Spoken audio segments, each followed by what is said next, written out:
O Senhor esteja convosco. Ele está no meio de nós. Proclamação do Evangelho de Jesus Cristo segundo Lucas. Glória a vós, Senhor. Naquele tempo, os apóstolos disseram ao Senhor: aumenta a nossa fé. O Senhor respondeu: se vós tivesseis fé, mesmo pequena como um grão de mostarda, poderíeis dizer a esta amoreira: arranca-te daqui e planta-te no mar, e ela vos obedeceria. Se algum de vós tem um empregado que trabalha a terra ou cuida dos animais, por acaso vai dizer-lhe quando ele volta do campo: vem depressa para a mesa? Pelo contrário, não vai dizer ao empregado: prepara-me o jantar, cinze-te e serve-me, enquanto eu como e bebo, e depois disso tu poderás comer e beber? Será que vai agradecer ao empregado porque fez o que lhe havia mandado? Assim também vós, quando tiverdes feito tudo o que vos mandaram, dizei: somos servos inúteis, fizemos o que devíamos fazer. Palavra da salvação. Glória a vós, Senhor. Queridos irmãos e irmãs, nós celebramos hoje o 27º domingo do tempo comum. E este domingo, ele pretende nos fortalecer na confiança no poder de Deus.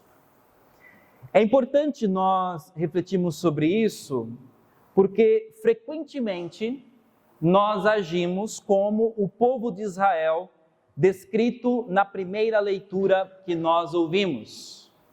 Vejam se você não se reconhece nessa experiência.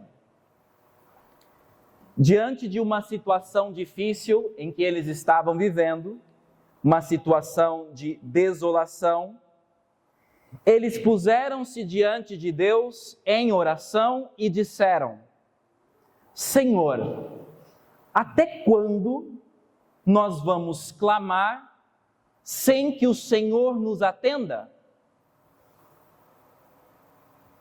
Certamente esta reclamação já esteve nos nossos lábios, nas nossas orações, em algum momento da vida, em que parece que Deus não escuta a nossa oração, o nosso pedido. Até quando, Senhor, nós vamos clamar sem que o Senhor nos atenda? O povo, ele experimenta o abandono de Deus. Vejam a força das expressões que aparecem nessa leitura. Quando o povo diz: até quando devo gritar sem receber de vós o socorro? Vejam que é uma reclamação. Eu estou gritando, Senhor, eu estou clamando, eu estou pedindo, e o Senhor não me ouve. O Senhor não muda a minha circunstância, não muda os fatos que eu lhe apresento na minha oração. E diz mais, olha a ousadia do povo de Israel diante de Deus. Disse assim: o Senhor não está vendo o que nós estamos passando? A violência que nós estamos sofrendo? O Senhor não enxerga a nossa causa? Meus irmãos, algumas vezes na vida, nós fazemos esse tipo de prece, esse tipo de oração, em que parece que Deus não nos vê, em que estamos abandonados por Deus. Agora notem, diante desta súplica, Deus responde: sim. Deus responde. E sabe por que Deus responde? Porque Ele sempre responde. Nenhuma oração diante de Deus fica sem resposta. Ele responde e vai responder sempre, porém, a resposta dele nem sempre corresponde com as nossas expectativas. Deus disse ao profeta Abacuque, em resposta a essa oração do povo, Deus disse assim: Abacuque, escreve esta visão. Haverá um desfecho. Essa situação, ela vai passar. O Senhor, Ele não falhará. Mas agora vem aquilo que para nós seria um quebrar as pernas. Deus diz: confia, haverá um desfecho. Eu não falharei. Se eu demorar, espera. Espera. Muitas vezes esta é a resposta de Deus para a nossa oração. Espera. Não é agora. Haverá um desfecho, mas não agora. Haverá uma solução, mas não agora. Então, meu filho, minha filha, espera. Porque com certeza a resposta virá e ela não tardará. Trata-se aqui, então, queridos irmãos e irmãs, de um convite a ter fé, a crer, a aderir à vontade de Deus. Está demorando? Espera. Só que a espera, ela foi posta em fuga, disse o Papa Francisco, na carta do ano do Jubileu da Esperança. Ele disse que a espera, ela foi posta em fuga pela cultura que nós estamos vivendo, porque nossa cultura não aprendeu a esperar. A nossa geração não aprendeu a esperar. Nós não sabemos esperar, nós queremos as coisas para ontem, para aqui, para agora. Porque o ritmo da vida, da nossa vida hoje, é um ritmo rápido, Uma viagem que demoraria meses, há séculos atrás, eu fiz em 10 horas. Agora, nesses dias. Rápido. Uma viagem que há séculos atrás demoraria meses. A tecnologia, ela nos colocou num ritmo em que as coisas acontecem na base de um clique, em que eu dou um comando para a inteligência artificial e ela me dá tudo. Nós estamos rindo porque nós estamos ouvindo sobre isso aqui na comunidade nesse final de semana, mas na vida real, as coisas custam. Na vida real, as coisas demoram. Exige de nós paciência. Exige de nós espera. E esperar é próprio de quem tem fé. Quem não tem fé, não espera em Deus. Quer as coisas para ontem. Quer as coisas resolvidas para ontem. Meus irmãos e minhas irmãs, então a liturgia está nos convidando a ter paciência, a suportar o peso das respostas de Deus que demoram. E pode demorar uma vida para que Deus nos responda. Diante disso, o Salmo nos levou a rezar e a cantar, Não fecheis o coração. Ouve. Escuta isso que eu estou dizendo. Escuta isso que a palavra está dizendo. Não feche o coração. Aprenda a esperar. E por que nós podemos esperar do nosso Deus? Porque Ele nos ama com um imenso amor de Pai.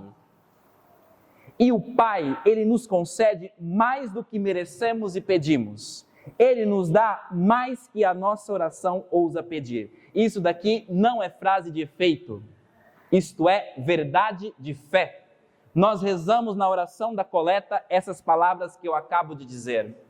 Deus nos ama com um imenso amor de Pai.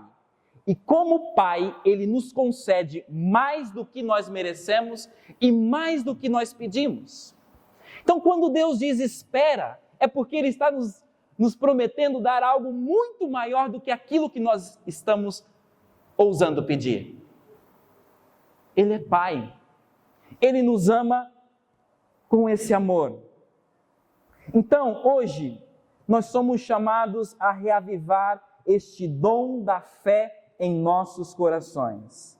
São Paulo, ele oferece esse conselho a Timóteo, num contexto de perseguição que nós ouvimos aqui na segunda leitura. São Paulo está preso e ele está dizendo a Timóteo: creia.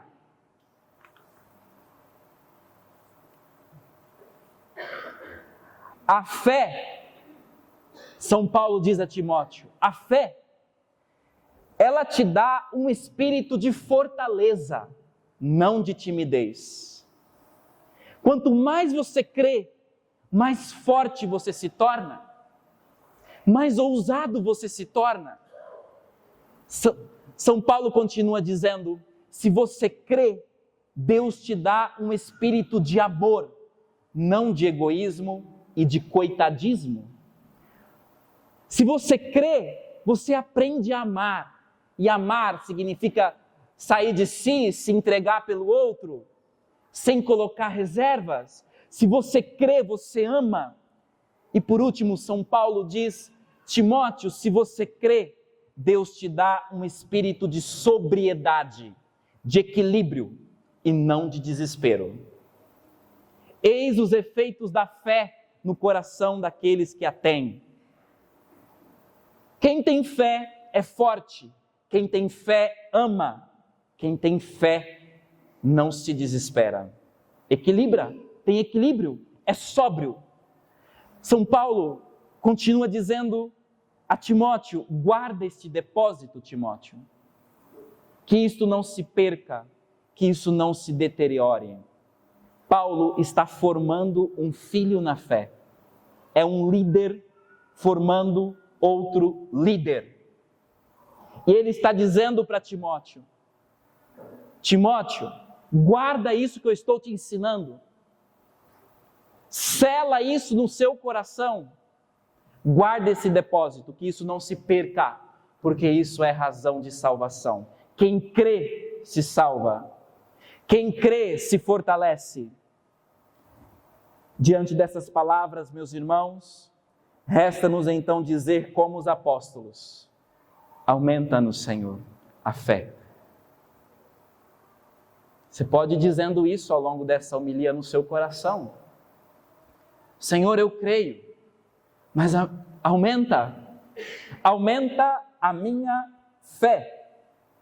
E olhemos para o exemplo que nosso Senhor traz logo em seguida ao pedido dos apóstolos. Nosso Senhor fala de dois prodígios. Aquele que tem fé, mesmo que esta fé seja pequena, ele consegue transplantar a árvore e plantá-la no mar. Imagine esta cena acontecendo. Com esta imagem, nosso Senhor está nos dando a conhecer o poder da fé. Uma fé, mesmo que pequena, já alcança muito diante de Deus. Daqui eu quero depreender duas coisas deste evangelho que nós ouvimos. Primeiro, que contemplar coisas extraordinárias é o normal na vida de quem tem fé. Eu vou repetir. Contemplar coisas extraordinárias é o normal na vida de quem tem fé. Jesus faz uma comparação com um exemplo para que os apóstolos não se gloriem das próprias virtudes. Quando eu li esse evangelho, eu não entendi a conexão dessa primeira palavra de Jesus com essa segunda, quando ele fala que somos servos inúteis. Pois bem, nosso Senhor conta esse segundo detalhe no evangelho para que os apóstolos não se gloriem das próprias virtudes e daquilo que se pode alcançar mediante a fé. Então veja, Jesus disse a eles: se tiverdes fé, mesmo que seja pequena, tirareis esta árvore daqui e plantá-la-ei no mar. Isso é uma coisa grande. E logo em seguida Jesus diz, mas notem que vocês são servos inúteis. O que vocês vivem mediante a fé não é para vocês se gloriarem. É como se Jesus dissesse assim: se viverdes pela fé, estareis vivendo nada mais que a obrigação de um filho de Deus. Nada mais do que a sua obrigação, e este é o natural da vida cristã. O Filho de Deus, ele vive movido pela fé.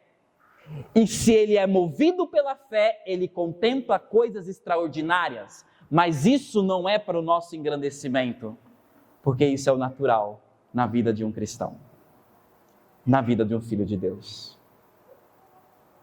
O segundo ensinamento que eu quero depreender daqui é que essas coisas extraordinárias, elas valem sobretudo não para as coisas externas, porque nós poderíamos pensar aqui na cura de uma doença, nós poderíamos pensar aqui numa situação financeira que precisa de um milagre, de uma intervenção divina, e aqui eu poderia dar muitos exemplos. Mas essas coisas extraordinárias que nós podemos fazer pela fé, meus irmãos e irmãs, não se trata, sobretudo, dessas coisas externas. As amoreiras que precisam ser arrancadas e desenraizadas da terra e transportadas para o mar são os nossos pecados, são os nossos vícios, que estão enraizados nas nossas almas. E é a própria falta de fé, a falta de conversão que existe dentro de nós, que precisa ser arrancado e plantados no abismo do mar da misericórdia divina.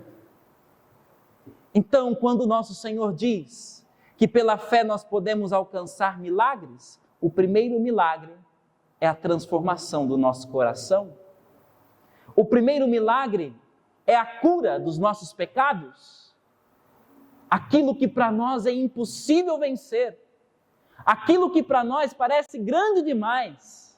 Pois bem, mediante a fé, não há pecado que não possa ser vencido e não há situação sem solução. Quais são as amoreiras que precisam ser arrancadas do seu peito e plantadas no abismo da misericórdia divina, no mar da misericórdia divina, afogados no mar da misericórdia? Que Deus nos dê a graça de encontrar a resposta a essa pergunta. Que Deus nos dê a graça de uma fé viva, que seja capaz de transportar montanhas. Que Deus nos dê a graça de uma fé, não grande, mas uma fé eficaz, a ponto de receber de Deus as suas graças e nos fazer capazes de esperar a sua intervenção na nossa vida.